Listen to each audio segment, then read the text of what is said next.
Heel een dal uitbannen zal wel net slagje mooi winkeldierverij.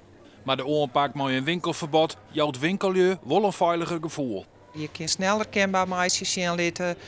Waarom koppel je? Je kunt zelf zien op een site van, waar moet ik op letten? Het binnen natuurlijk wel een heel soort, dus die kun je nooit alle jaar onthouden. Maar goed, 80 wiels er misschien wel honderden klanten komen, dat valt net af. Exact. Dus dat blijft natuurlijk altijd een probleem. Voortellen doe je het nooit.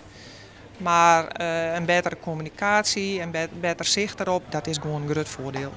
De winkelieu had zelfs vregen om deze aanpak, waarbij het beveiligers altijd in de buurt binnen. Hoe werkt het? De eerste keer krijg je een waarschuwing. En dan krijg je informatie mee van luister eens even.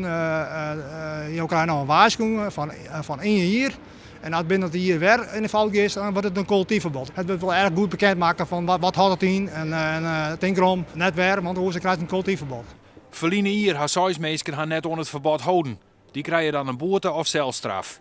Het plaatsen van foto's op een website werkt het goed, omdat winkelieu er gauw dus op sjoggen. En daarna is de politie er inzicht in. Stadsgezicht heeft er inzicht in. Dus, en daar wordt aardig goed op letten, zeg maar. Er rent een koppel politie elke dag in het centrum. Winkelier die zoveel gauw op die website en die herkennen toch wel de mensen die het verbod hebben.